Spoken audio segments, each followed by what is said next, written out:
Hey y'all, it's KimBoo. I am back with more information about the personal projects management method. And at this point, I'm going to start talking about terms that I use in this method that you they're common terms, but the way I'm using them is very specific. And the first one I'm going to attack is guideposts.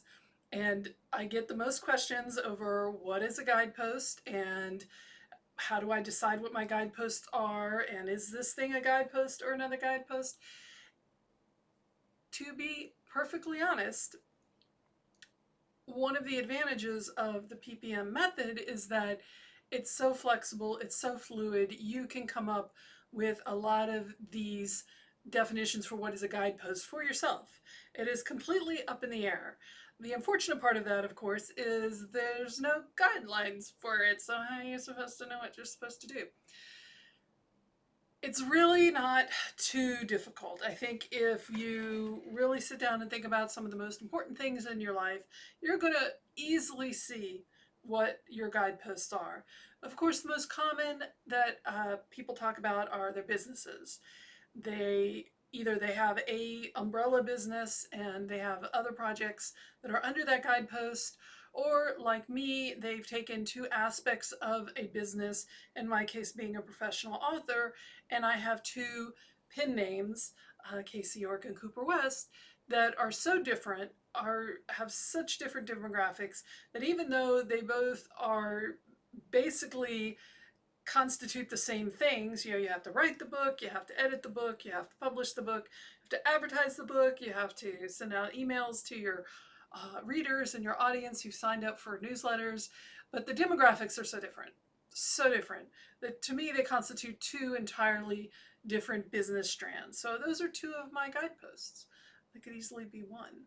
I've mentioned before in other videos that parenthood is almost always a guidepost. I'm sorry, whether you want it to be or not, it's going to be a guidepost simply because of the amount of time and energy you are having to invest in raising your children. And I don't even mean people who are homeschooling or not, or have, one kid or six kids. It's not a matter of quantity, really. It's a matter of quality. It's a matter of you're having to take time out of your life and things that involve just you up in your head and put them into another human being in the form of taking them to school or teaching them or being involved with their life at some form, at some level. Whether you're a stay-at-home parent or not, you're still going to be expending a lot of energy in being a parent. So that's very often a guidepost. Where we get into some of the more sticky wickets of what is a guidepost, what isn't a guidepost, are things like pets, are things like personal hobbies, things like sports things that you're involved in. For instance, I'm very much involved in fandom, but not to the level for me that it would be a guidepost. But I do know and love many people who are in fandom who are heavily into cosplay, spend a lot of time sewing and creating their outfits and their costumes, and then, packing them all up and going to conventions or other events. So very easily, I think that would constitute a guidepost for anyone, just because of the amount of time and the energy and the effort you're putting into that you can't put into other things while you're doing that. And I think that really gets to the core of what you should think about when you're deciding what is a guidepost. Because the real question is, how much energy do you have during the day? And this is variable. There are people who have a ton of energy and they just keep going and they do 45 things every day and they wake up at dawn and they go to bed late at night, and all power to them. That's not me, and chances are probably not you. They are the exception to the rule. Most of us have a finite amount of energy and time, and particularly those who are dealing with disabilities or dealing with chronic illnesses, people who have, well, for my mother, for instance, she had a lot of things, but one of the things she did have was chronic fatigue immune syndrome. And she was one of the first people ever diagnosed with that back in the 80s. And it really cost her energy of what she could do with her day. These days we call it the spoon theory. How many spoons have you got to ladle out the energy that you have available? Some people can use all spoons available to them on individual projects, other people can't. So when you think about something like that, that takes up your time, takes up your energy, takes up your spoons, and is very important to you, then I would say that is a guidepost. A lot of people ask, well, is my job a guidepost? Well, it might be. Is it part of your career? Is this job a very important part of who you are as a person, the education you've gotten, the goals that you have in your life?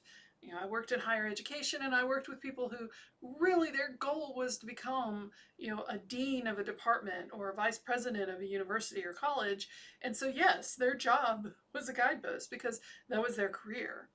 There are other people I know who have part-time jobs or part-time gigs, or they're doing a little bit of the Uber thing or the Lyft thing, whatever, or they're just working part-time retail or doing something on the side. They don't really consider that to be an important part of their life other than the money it brings in. So in that situation, because of the time and the energy that you're investing in it, kind of indicates it's a guidepost, but the value it's giving you, the importance of it outside of bringing in money into the household, isn't that important to you, then I would look carefully at where you might make that instead a project. One solution that I know of is to have a guidepost that is just financials, like financial stability as a guidepost, and that can have a lot of different levels to it. It can be dealing with taxes, dealing with debts, dealing with student loans, but having a part-time job or having a small side gig that's specifically for helping with the finances.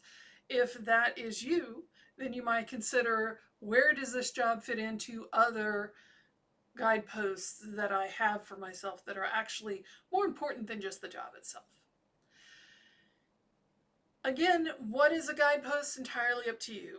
As I said earlier, hobby can be a guidepost. Education is another one I use a lot of times, can be a guidepost.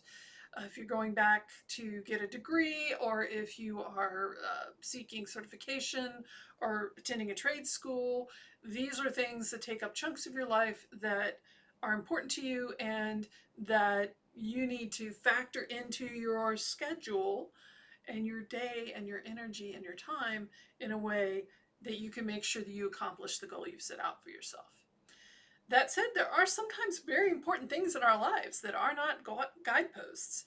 My example is my dog Keely, who is snoring in the background. I'm not sure the microphone's good enough to pick that up, but she is, and I love her. She's a rescue dog. I got her in late 2016 from Leon County Big Dog Rescue, although she's not too big. She's about 30 pounds.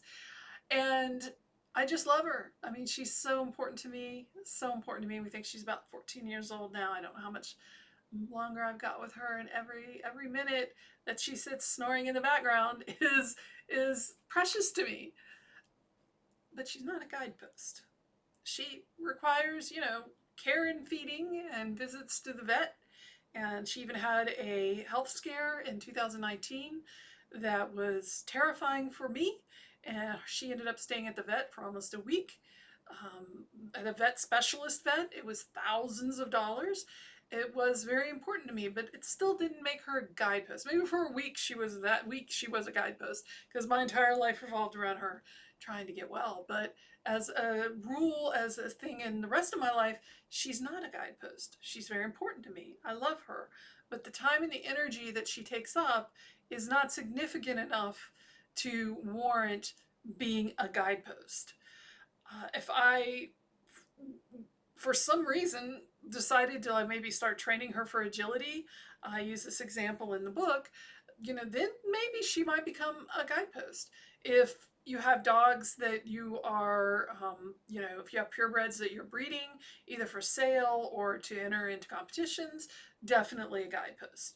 It's one of those variables that you really have to judge for yourself, but always look at how much time and how much energy and the priority that that particular thing, that enterprise, has in your life.